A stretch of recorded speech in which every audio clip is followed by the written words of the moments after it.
Hello, नमस्कार. मी सुप्रिया नवीन एका व्लॉगमध्ये आपलं मनापासून स्वागत करते. तुम्हाला आजचा दिवस सुखाचा, आनंदी आणि आरोग्यदायी जावो. तुम्ही जी काही स्वप्न पाहिली असतील ती सगळी स्वप्न तुमची पूर्ण होत. आणि बघा आत्ता काय उद्योग चाललेला आहे ताईंनो माझ्या. तर आत्ता वाजलेले आहेत रात्रीचे 12 आणि माझं बघा वॅक्स करायचं चाललेलं आहे. तर काय झालं होतं ताईंनो, सगळं सविस्तर तुम्हाला मी सांगते. तर मी अपॉइंटमेंट घेतली होती पार्लरमध्ये. मला तुम्ही थोड्या दिवसापूर्वी बघा मी मेहंदी लावलेली आहे केसांना. तर केसांचं तर माझं झालेलं आहे काम. तर कुठे जर जायचं असेल ना आपल्याला तर ही सगळी तयारी करावी लागते. जेव्हा आपण छान छान ड्रेस वगैरे घालणार असतो किंवा इतर काही घालणार असतो ना, तर आपल्याला वॅक्स वगैरे करणं गरजेचं असतं. स्पेशली ट्रिपला वगैरे जातो तेव्हा. तर आमची फॅमिली ट्रिप निघणार आहे आणि आमचं फॅमिली ट्रिपचं जे प्लॅनिंग आहे ना ते सक्सेस झालेलं आहे. आता ट्रिप कुठं जाणार आहे तर बघा ट्रिप चाललेली आहे कोकणात. आणि कोकणामध्ये ना छान वॉटर ॲक्टिव्हिटीज करायच्या आहे.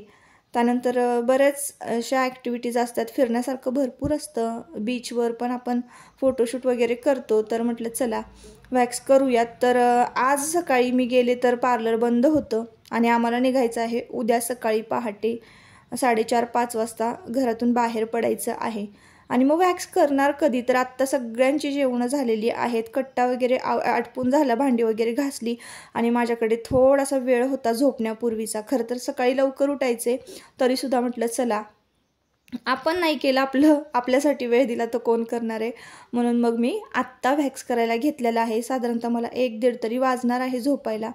त्याचबरोबर आता बघा अजून बॅग वगैरे भरायची आहे. कुठं जर जायचं असेल आणि अचानक जायचं ठरलं ना आपलं, की बॅग वगैरे भरणं, सगळं करणं, बॉटल्स, मुलांची औषधं, सगळं हे काही जे असतं ना ते एका लिस्टवर मी लिहून घेते आणि जे जे मी बॅगमध्ये भरते त्यावर मी टिक मार्क करते. तर अशा पद्धतीने मी बॅग भरते. बॅग कशी भरते हे मी तुमच्याबरोबर शेअर करू शकले नाही, कारण तेवढंच घाईगडबडीमध्ये प्लॅनिंग झालेलं होतं ताईंनो. तर आता दोन्ही पायाचं वॅक्स करून झालेलं आहे आणि हाताचं वॅक्स करायचं राहिलेलं आहे. तर वॅक्सिंग करताना जर तुम्ही शिकला असाल किंवा तुम्हाला स्वतःचं स्वतः करता येत असेल तरच तुम्ही स्वतःचं स्वतः घरी करायचं आहे. नसेल येत तर माझं बघून करायला जाऊ नका. आणि जर करायचं असेल तर एक जुना व्हिडिओ आहे, त्यावर मी सविस्तर सांगितलेलं आहे की काय काय आणि कशा कशा पद्धतीनं वॅक्स करायचं आहे. नाहीतर नुसतं पट्टी ओढली, वॅक्स लावलं आणि पट्टी ओढली म्हणजे वॅक्स होत नाही ताईंनो. तुम्ही जर वेड्यावाकड्या पद्धतीनं पट्ट्या जर ओढल्या तर तुम्हाला स्किन रॅशेस वगैरे होण्याची चान्सेस भरपूर आहेत. त्याच्यामुळं वॅक्स प्रॉपर कसं करायचं हे आधी बघा आणि मगच करायला जा. आणि स्वतःचं स्वतःला तर अजिबात व्यवस्थित करता येत नाही, पण आता मला माझी सवय झालेली आहे त्यामुळे मी माझे अंडरआर्म्स, हँड, लेग सगळं करू शकते. तर असं कुठं जायचं असेल ना तर ह्या सगळ्या गोष्टी आहे ना आपल्या आपण शिकलेल्या, आपली आपण सेल्फ केअर केलेली बरी असते. कारण कुठे शिकलेली गोष्ट आपल्याला कुठे उपयोगी पडेल हे सांगता येत नाही. म्हणून सगळ्या छोट्या मोठ्या गोष्टी ना अगदी आनंदानं शिकत जायचं. तर इथं मी खूप वर्षापूर्वी बघा एक 5 ते 6 वर्षापूर्वी मी ना बेसिक कोर्स केलेला होता पार्लरचा. तर तो मला इथं मलाच उपयोगी पडतात सगळ्या गोष्टी. वॅक्स म्हणा किंवा हेड मसाज पण मी स्वतःच करते. फेशियल पण स्वतःच करते घरी. मी ते तुमच्याबरोबर शेअर करत असते. इतर सगळ्या गोष्टी ज्या आहेत त्या मी शेअर करत असते. आणि वॅक्सिंग म्हणा किंवा मी हेअर कट वगैरे तर नाही अजून मी केलेली आहेत. तर छोट्या मोठ्या गोष्टी ज्या काही ब्लीच वगैरे, वॅक्सिंग, हँड ब्लीच वगैरे हे सगळं मी शिकलेले आहे. तर ते कधीतरी मला ज्या गोष्टी आवडतात ना त्या गोष्टी मी करत असते. तर असो ताईंनो. तर आता हँड वॅक्स झालेलं आहे, लेग वॅक्स झालेलं आहे, अंडरआर्म्स वगैरे सगळं झालेलं आहे.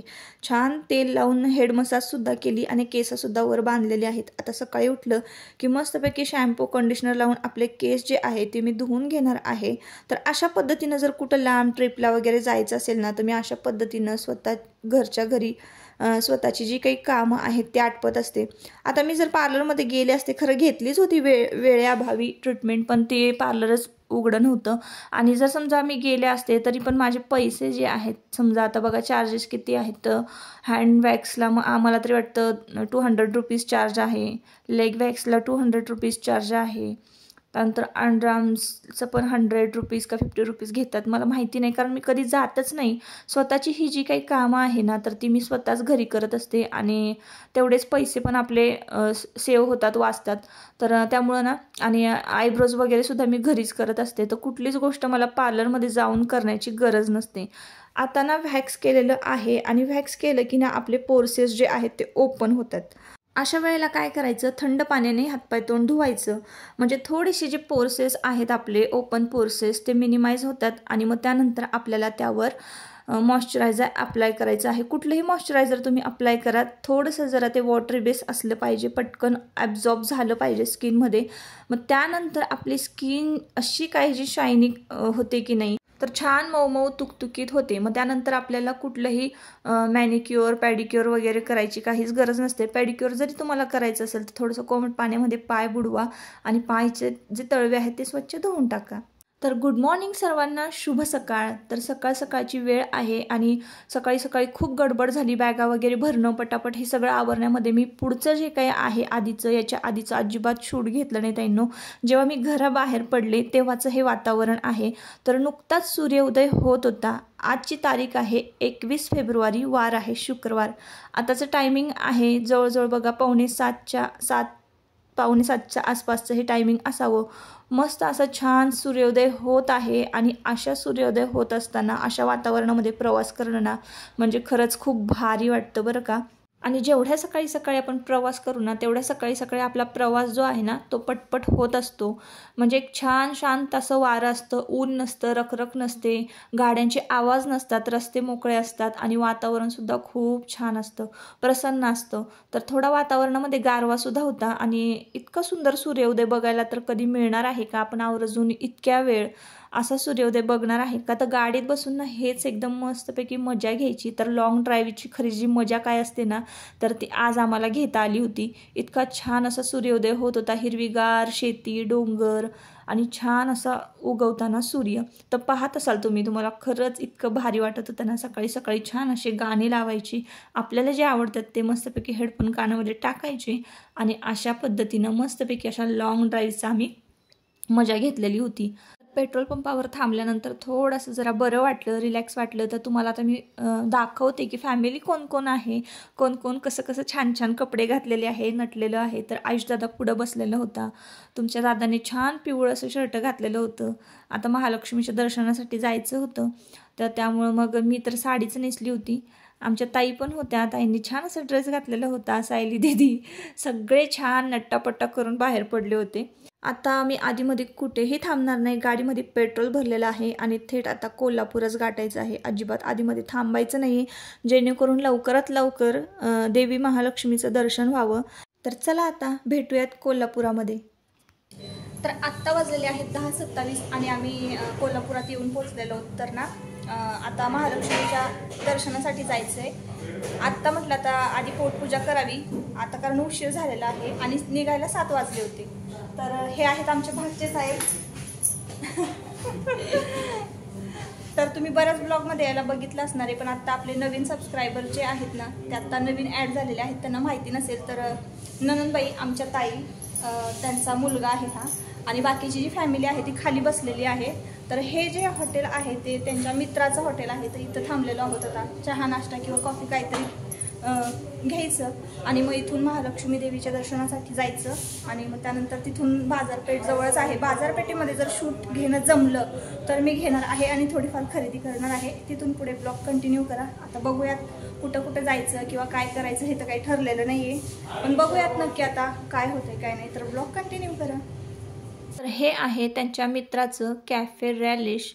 तर हे कॅफे इतकं भारी होतं ना, थोडंसं कमी जागेत होतं पण त्यांनी इतकं छान ऑर्गनाईज केलेलं होतं. टेबल, चेअर आणि कलर कॉम्बिनेशन तर एवढं छान होतं ना, इतकं लाईट वेट कलर त्यांनी वापरलेले होते, डोळ्याला अगदी शांत वाटावेत असे. फोटोसुद्धा खूप छान सुंदर सुंदर येत होते. आणि ह्या प्लेट्स बघा किती छान डेकोरेट केलेलं आहे एका वॉलवर. तर वेगवेगळ्या वॉलवर वेगवेगळ्या फ्रेम आणि वेगवेगळे पिक्चर त्यांनी लावलेले होते. तर इकडे बघा किती छान असं डेकोरेट केलेलं आहे. तर खूप छान वाटलं या हॉटेलमध्ये येऊन सुद्धा. आणि इथली क्वालिटी, कॉफी, बाकीचे जे फूड आहेत मी तर बघा सँडविच खाल्लेलं आहे, खूप छान मस्त लागत होतं सँडविच. आणि बर्गर आयुषनं ऑर्डर केलेला होता. सुरुवातीला देवांशनं फिंगर चिप्स ज्या आहेत त्या घेतलेल्या होत्या, तर त्याला फिंगर चिप्स खूप आवडतात. सकाळी सकाळी असा आमचा नाश्ता झालेला होता. आणि त्यानंतर त्यांनी आम्हाला आहे ना एक स्ट्रॉबेरी लंडन चॉकलेट अशी डिश आहे तर ती दिलेली होती, तर तीसुद्धा खूप छान लागत होती. तर हे बघा कॉफी इतक्या छान पद्धतीनं सर्व केली होती ना, तर मस्तपैकी छान हार्ट शेफमध्ये वगैरे कॉफी होती. तर ते पण बघायला खरंच खूप भारी वाटत होतं.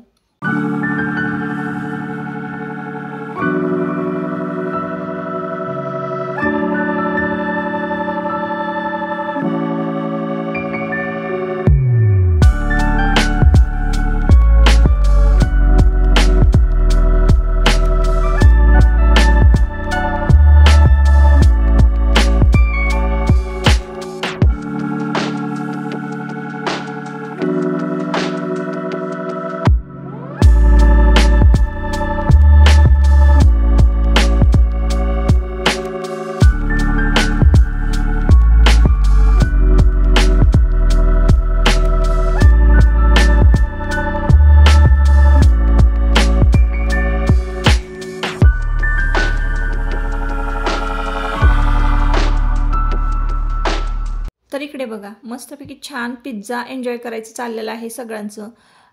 2-3 प्रकारचे मी खरं तर पिझ्झे खाल्लेले आहेत आणि बऱ्याच ठिकाणी खाल्लेले आहेत, पण इथला पिझ्झा जो आहे ना त्यामध्ये एक वेगळाच क्रंचनेस होता. म्हणजे बाकीचे जे पिझ्झा बेस असतात इतर ठिकाणी मी जे खाल्लेले आहेत ते थोडे जाड थिक असतात, आणि इकडचा जो पिझ्झा बेस होता ना तो खूप पातळ होता आणि खाताना पण इतका क्रंची लागत होता ना पिझ्झा, तर खूप छान टेस्ट होती. आणि किती खावं आणि किती नाही इतकं भारी आणि इतकं टेस्टी फूड होतं. त्यानंतर इथं आयुषनं बर्गर मागवलेला होता त्याच्यासाठी, तर बर्गरसुद्धा बघा किती छान चीझी क्रीमी दिसत होता. तर इकडे बघा सगळ्यांचं खाऊन पिऊन झालेलं आहे आणि आता इकडे सगळ्यांचं फोटोशूट पण करून झालेलं आहे आणि मीच एकटी राहिली होती, तर इकडे आता माझ्यासाठीच चाललेलं आहे. त्यानंतर मी तुम्हाला सुरुवातीला सांगितलं की स्ट्रॉबेरी लंडन चॉकलेट असं या डिशचं नाव आहे. तर हे सुद्धा खायला इतकं भारी वाटत होतं ना, मी तर पहिल्यांदाच टेस्ट केली ही डिश.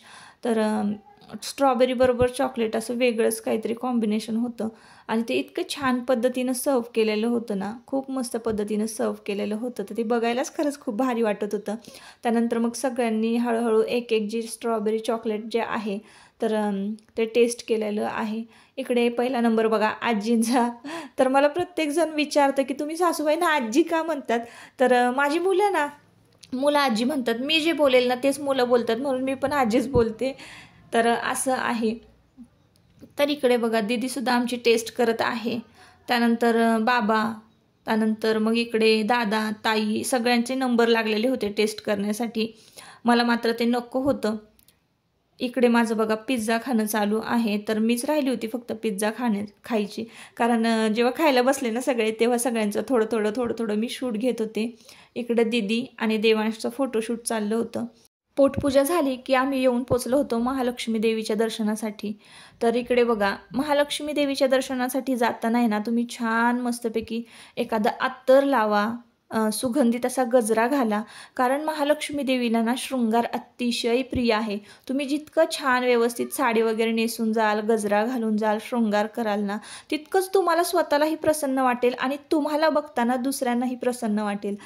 तर रांग बघितली आम्ही. रांग एवढी मोठी रांग होती ना ताईंनो, 2-2.5 तास जरी रांगेत थांबलं ना तरीसुद्धा दर्शन होणार नाही, एवढी गर्दी होती. कारण आजचा वार होता शुक्रवार, देवीचा वार असल्यामुळे. इकडे बघा थोडंसं शूट घेण्याचा प्रयत्न केलेला आहे आणि महालक्ष्मी देवीचं दर्शन झालेलं आहे. तर कळसाचं दर्शन तुम्हाला घडवते, नक्कीच तुम्ही नमस्कार करा आणि जे काही तुमची इच्छा असेल कळसाकडं बघा आणि मागा. देवी सगळ्यांच्या इच्छा नेहमी पूर्ण करत असते. तर छान दर्शन झालं, मुखदर्शन झालं. खरेदीसाठी मात्र अजिबात वेळ मिळाला नाही, तर आम्ही राधानगरी फोंडा घाट पूर्ण केला आणि येऊन पोचलेलो आहोत थोडंसं कोकणाच्या जवळ. तर आपल्याला देवबागला जायचं आहे आणि देवबाग इथून अगदी 15 किलोमीटरच्या अंतरावर असावं. तर सकाळी उठल्यानंतर ना छोले केले होते आणि चपात्या केल्या होत्या. तर बरेच दिवस आपल्याला बाहेरचंच हॉटेलमधलं खायचं आहे, म्हणून मी घरून निघताना डबा घ्यायचं ठरवलेलं होतं. म्हणूनच मस्तपैकी छोल्याची भाजी केली होती आणि चपाती केली होती. सगळ्यांना आवडली. आणि स्टार्टर म्हणून आम्ही ना तिथं मस्तपैकी कोळंबी फ्राय घेतलेली होती. तर खरंच खूप छान सगळ्यांनी पोटभर असं जेवण केलं. सुरुवातीला आम्ही मस्तपैकी कोळंबी फ्राय मागवली होती स्टार्टर म्हणून, आणि नंतर मग आमचं जे काही जेवण होतं छोले चपाती तेच आम्ही जेवलेलो होतो.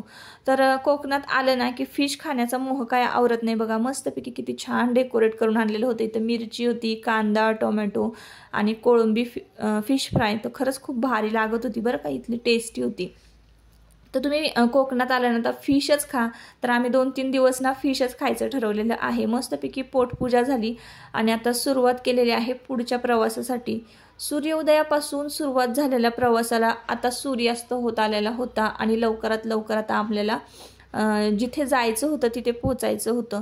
तर सध्या ना 10वी आणि 12वीचे पेपर चालू आहेत, एक्झाम चालू आहेत. त्यामुळं ना रस्ते खूप मोकळे आहेत, जास्त काही गाड्या नसतात इकडं. तर पटपट पटपट असा आमचा जो रस्ता आहे ना तो आटपत होता, उरकत होता.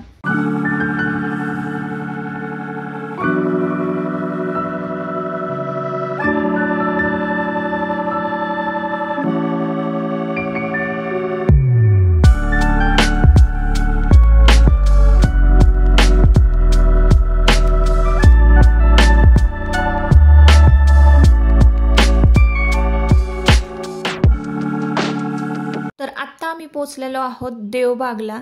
देवबागला ओशन ब्लिस म्हणून एक हॉटेल आहे. तर तिथं आम्ही पोचलेलो आहोत. त्याच्याबरोबर समोरच एक असं ताईदादांचं हॉटेल आहे. एक 4 रूमांचं हॉटेल आहे आणि इथली माणसं पण खरंच प्रेमळ आहेत. ते तर तुम्हाला पुढच्या व्लॉगमध्ये बघायलाच मिळेल. पण त्यांनी ना संध्याकाळचं छान मस्त असं जेवण तयार करून ठेवलं होतं. तर बांगडा करी केली होती, सोलकढी होती, त्यानंतर फिश फ्राय केलेलं होतं, बांगडा फिश फ्राय केलेलं होतं आणि कोळंबी फिश फ्राय केलेली होती, तांदळाची भाकरी होती. तर खूप सारा थकवा आल्यानंतर सगळ्यांनी फ्रेश झाले आणि मग डायरेक्ट जेवायला. आता आपण रात्रभर आराम करायचा आहे आणि सकाळी सकाळी उठल्यावर मग बीचला जायचं आहे. तर असा होता आजचा दिवस, संपूर्ण दिवस. तर ट्रिपचा पहिला दिवस मस्त एन्जॉय केलेला आहे. महालक्ष्मी देवींचं दर्शन झालेलं आहे आणि इथं येऊन पोचलेलो आहोत देवबागला.